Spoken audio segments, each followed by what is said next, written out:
Hi there, and welcome to episode 6 of the Trail Encounters. And we are really happy to have you with us today. And our episode today, we're going to focus on something that is probably a prayer that you've learned very early on, the Lord's Prayer. And for me, I've known it for all my life. And then as we started studying it more in depth, as Frank has studied with his education, that there's just so much more to it. And so part of what we're hoping today is that we can share some of that, and hopefully it will even bring more meaning of the Lord's Prayer to you as well. Yeah, I mean, this is a prayer, like you said, Stacy, we've taught our children, we've memorized, we recite in church all the time. It's a very, very important prayer. However, there's, I think, another depth of meaning that we can glean from the Lord's Prayer. In the sense that, to me, it's more of a story than a prayer. And so I kind of want to share that with you guys today, and that's where we're going to go with this. Now, we're going to look at specifically the version that's in Matthew's Gospel. We see this prayer in Matthew and in Luke, but the way Matthew captures it, I think, is very helpful to, again, getting at this depth of meaning. So we'll look at Matthew's Gospel. Now, like I said, it's kind of more than a prayer. Right. However, how it starts is very interesting. So in Matthew chapter 6, verse 9, where this prayer appears, Jesus says, "Pray then this way." And so the question is, what does he mean by that? I know it's pretty interesting because he's prayed a lot of different prayers, and so it's obviously not the only way, but he points out to pray this way. So yeah, so what does he mean? Pray then this way. Does he mean like only this prayer? Well, that doesn't seem to be the case. Is there something about this prayer that we are to pray? Or the themes, the ordering? What is it that he means when he says, "Pray then this way"? Well, before we go on, let's just take a look at the prayer itself as it appears in Matthew, and we'll look at that together. In Matthew 6, beginning in verse 9, "Our Father in heaven, hallowed be your name. Your kingdom come, your will be done, on earth as it is in heaven. Give us this day our daily bread, and forgive us our debts, as we have also forgiven our debtors. And do not bring us to the time of trial, but rescue us from the evil one." So you'll notice I stopped here a little early. So the King James adds, "For yours is the kingdom, and the power, and the glory, forever and ever. Amen." That is not in the more recent translations. That's because, according to the manuscript tradition we talked about, I think in episode 1, that it wasn't in the earliest manuscripts. That was probably added later, most likely because that's how they prayed it in church, and so they added it back into Matthew. So we're going to focus on just what's in the earliest manuscripts, which are these first 7 petitions that we make in the Lord's Prayer. Now let me say real quickly here, 7's an important number, so that kind of makes sense, that there'd be 7 petitions. 7 is the number of wholeness or completeness. And so in this prayer, we have 7 petitions. well, and I know for me that it kind of is different because it's in the plural. Right. Our Father, give us this day our daily bread. And so, I mean, if you think about it, when I pray other prayers, I talk about me, my, that sort of thing. Right, in the singular, yeah. And but in this one, it's in the plural, which is kind of interesting because you do think about, in church, that kind of makes sense that we're talking about everybody together. But what's your take on that? Well, it's interesting. Like, for example, if I were to say by myself, I'm going to pray the Lord's Prayer, I'd begin with "Our Father in heaven," although I'm by myself. I wouldn't change it to "My Father in heaven," or "Give me this day." I wouldn't change it like that. We always pray it in the plural. And there's something important there. I think even when we're praying by ourselves, there is a sense that we're to remember our community, those around us, our family, our friends, our church.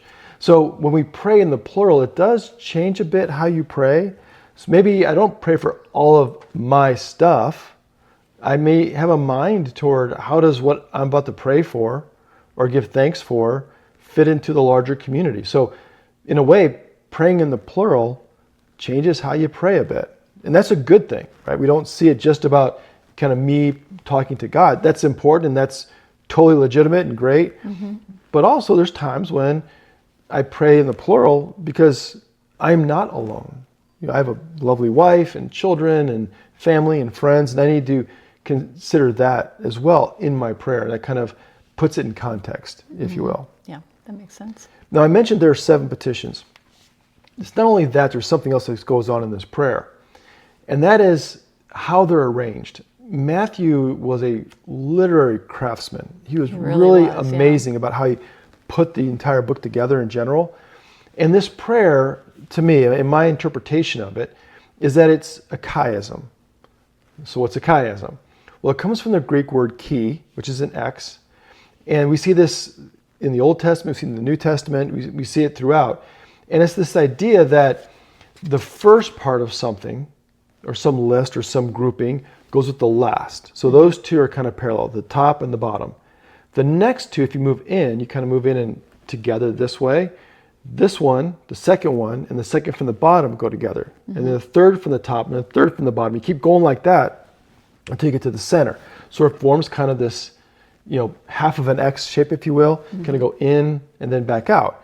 And so typically in a chiasm, the first and the last thing go together, and they're very, very important. So for example, in Psalm 73, we see this very clearly.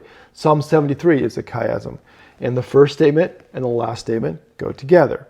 Then often what's in the middle, that centerpiece, is either a turning point or the main point. So you're kind of journeying somewhere and then returning from somewhere. That's one way to think about it. So you have these parallel elements, top to bottom, that lead you together into some middle. And so that's really important too. And we see that, in my opinion, we see that in the Lord's Prayer. We're going to kind of share that with you today as we go through it. Yeah, and I know that just as I've studied with you over the years, that it really brings so much depth to the meaning of the Lord's Prayer when you find this out. Yeah, and it's not meant to be just a poetic element. Like, our poems rhyme, for example, or they maintain some kind of like iambic pentameter if you look at Shakespeare. But really, they're meant to help you memorize, to help you remember, to, again, add a level of meaning to it. It's not a trick or a hidden code. It's nothing like that. But it's meant to bring a depth of meaning. And in this case, in the Lord's Prayer, I think it leads us into a story. Excellent. So let's take a look now at the first pair. Okay. So in the first pair, we begin with God's holiness, right? Our Father in heaven, hallowed or holy be your name. That's the first statement. The last petition, the 7th one, says, but deliver us or rescue us from the evil one. So what you have right there already are extremes. Right. It feels like when you think about God and his holiness, I think about him as like above us and sort of separate, he's separate from us because he's the creator, but with us. And then the other part is more below. So it's like a separation of distance almost. It is. I think that's intentional. I think in some ways, like you were just now looking up. We kind of do. We think, our Father in heaven, and heaven is up. Now we know that God's with us and his Spirit's with us. But in our minds, in some ways, it helps to think of God as above. And then spiritually, in a sense, if he's above and beyond all these things, right, then he can judge justly. He is above all things. He can see all things. He's holy and separate from everything that goes on here. Like I said, then the evil part, like you said, is kind of below. It's under the earth. Many of you have seen Lord of the Rings, and in those movies, where are the orcs created? Very, very low. Yeah, underground. Like they're made underground. And we think of this idea of evil as under us. Again, we know that there's Earth's core down there and stuff like that, but in this kind of spiritual idea, God is above and high and over all things, and evil's down, under, and below. So we take a look at that. The first, A, let's say, then A prime, the last thing, are parallel in the fact that they're separated so far apart. So let's go one step in. The second petition says, your kingdom come. And then its parallel, we call B prime, which would be the 6th petition, says, bring us not into a time of temptation or trial. So you notice in these two, we have movement. So in the first petition, God is holy and above. Now we say, your kingdom come. Like there's a directionality to it. Come here, move here. Now why do we want God's kingdom to be here? Well, we want him with us. Absolutely. Yeah. I mean, when the world's crazy and messed up and we're frustrated and angry and we see corruption and all this stuff, we say, God, would you bring your kingdom, your justice, would you bring that here with us? And I pray that regularly I right think now. we all do. Absolutely. We want God to be here. Okay. And then in the sixth petition, which is B prime, do not bring us to a time of trial or temptation. The Greek word can mean either. Okay. But again, it's a movement. God, don't bring us or lead us or guide us someplace of testing or trial, something like that. So in the B and B prime, the second and the sixth petition, we see this movement from what's really above down to the earth, and then also kind of from the evil in the bottom to like us, like our involvement in that as well. Don't bring us to a time of trial where we could stumble and fall. Like, bring us not to those places. Okay. So then in C and C prime, so the third petition, the third thing we ask for, as compared to the fifth thing we ask for. Okay. You'll notice in these, we see a couple things. So in the third petition, we have your will be done on earth as it is in heaven. So two things are mentioned there, both heaven and earth. And you can see the movement, right? From heaven, we want that here. We want your will being done right here on earth.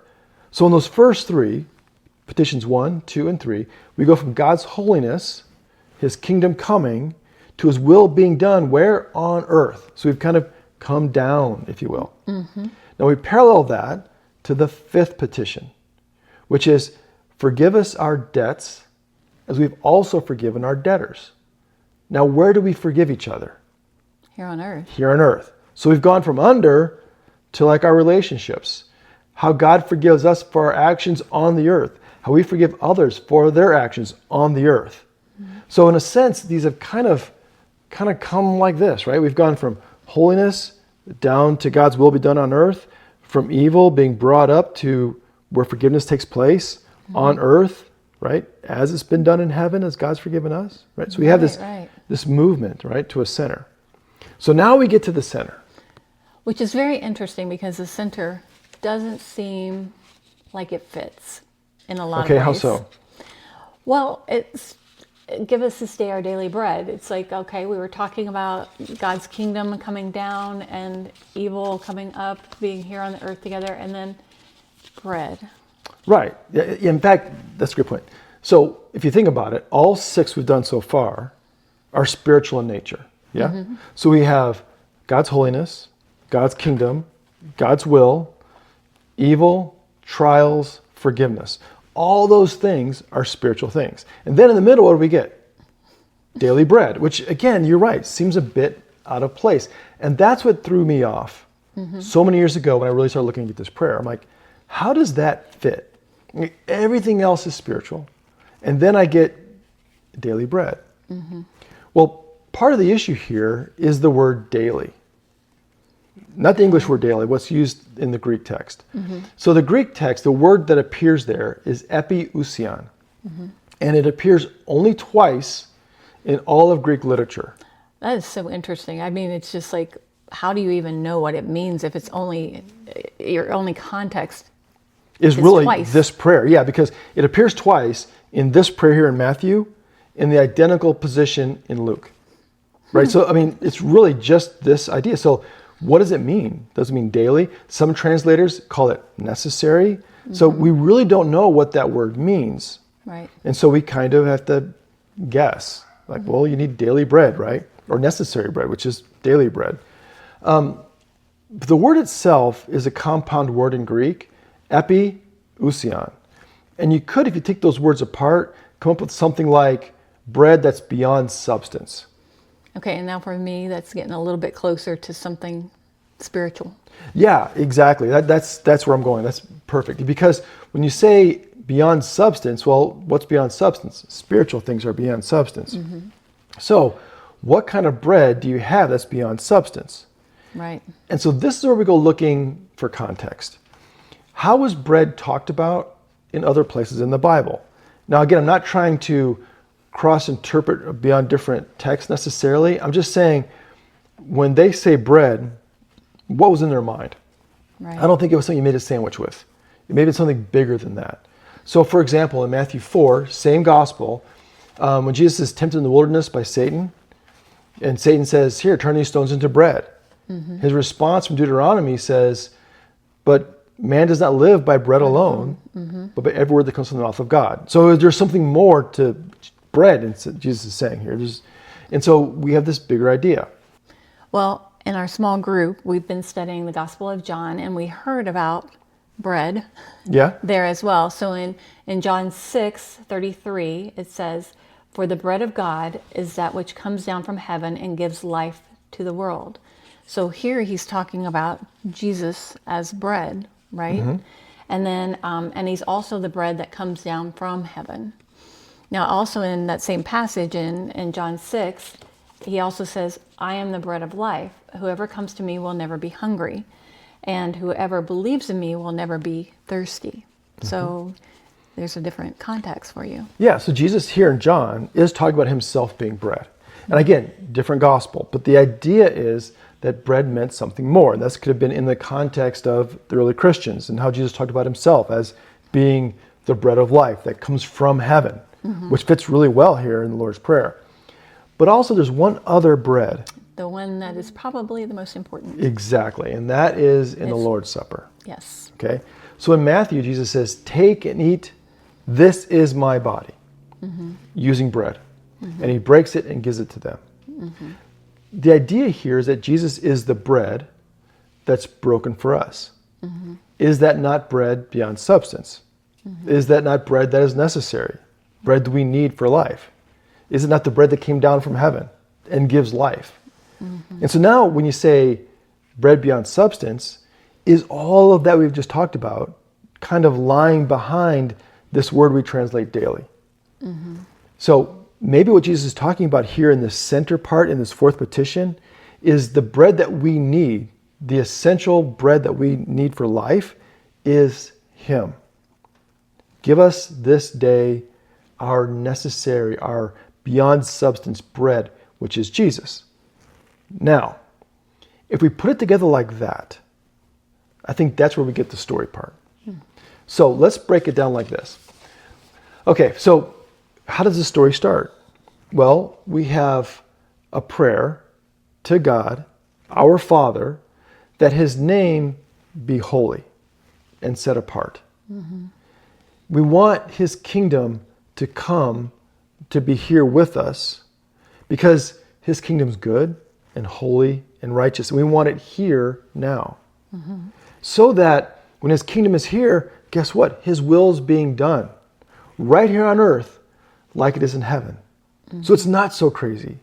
It's not so corrupt. It's His kingdom and His will. Now, how is it that God's kingdom can come and be part of our world? Well, it happened. It happened when Jesus Himself, the bread of life, came down from heaven and gave His life for us, broken for us. When He did that, what happened? Our sins have been forgiven. And we can then forgive others as He has forgiven us because of His sacrifice.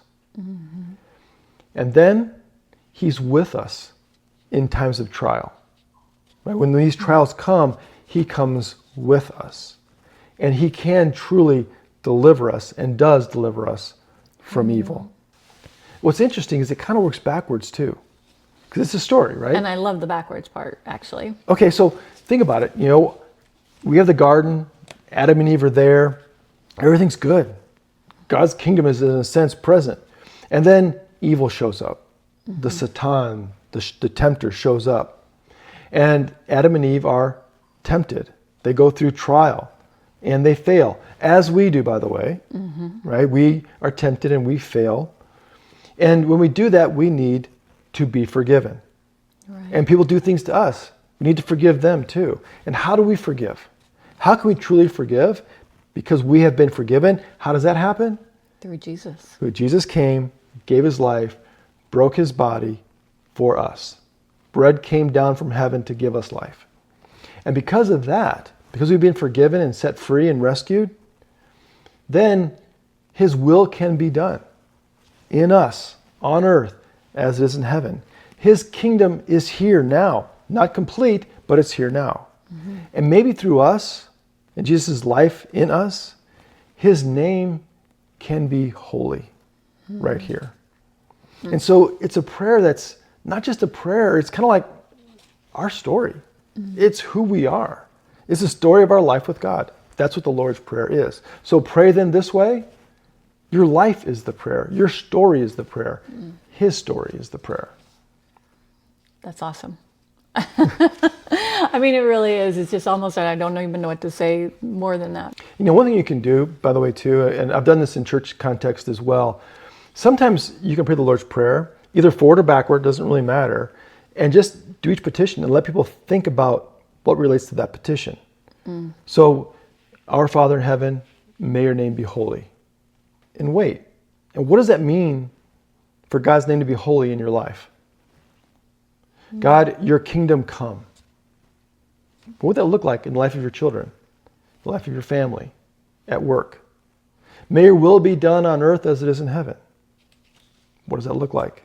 And you can see how that would go on. And so, again, you're praying a story that's alive and active in you, in your family today. And to me, that's the Lord's Prayer. Well, thank you for joining us today. I hope you found this helpful. I hope that it'll help you in your prayer life, maybe. If you've liked what we've done here, we encourage you to like and subscribe. Tell your friends if they could be helpful to them as well. Also, you can find us on Substack. We do some different articles there that might be helpful again to you as you go through your week. And finally, if you enjoy these kind of explorations of the Bible and of Scripture, we do offer something called The Trail. It's available for free on Spotify, YouTube, and Rumble. And there you can see the text we read each day. There's some commentary and kind of explorations of those specific texts. But we also have a journal that goes with it. It's a 2-volume journal where you can take your own notes, do your own kind of prayers, your thoughts, and kind of record that yourself in these journals. That's really important, that you are recording your thoughts, not just what I think or someone else, but like, what does it mean to you, or how's it engaging your life? And then one cool thing about that, I'm sorry. I was going to interrupt you. I'm sorry. Go ahead. Please do. Well, and one of the things that came out of this that we didn't even really see coming is that in the journal part, if you are writing down your thoughts, your questions, all of that, when it's complete, you will have gone through the Bible completely, which is in itself a wonderful thing. But you have a legacy that your children can read long after you're gone. And I don't know, for me, I think that is probably one of the most amazing gifts that you can give your family. And that's really important. And I'm glad you interrupted me for that. No, seriously, because of this. It's one thing to read a commentary. I mean, they're really good, really important. I encourage you to do that as well. If you don't know something, go to a good commentary. It's something else for you to read the thoughts and words of your parents or your grandparents. Well, and you get to see their journey because, as a kid, you think your parents are perfect until you get to be a teenager, of course. But, you can see how they've developed and how they've changed and how much more they've learned. And, you get to see their life spiritually in action.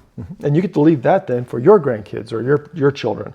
Again, really important because it's relational at that point. And so the trail is designed to be a trail for you, but also a trail for your family as well. So we want to offer that to you, to encourage you to just take a look at that as well. And you can find more about that at purpose-press.com. That's our website, purpose-press.com. And next time, we hope to have an interview with Major Nick Stavlin of the U.S. Army. He's a chaplain for the 82nd Airborne. And we look forward to seeing you then right here on the Trail Encounters.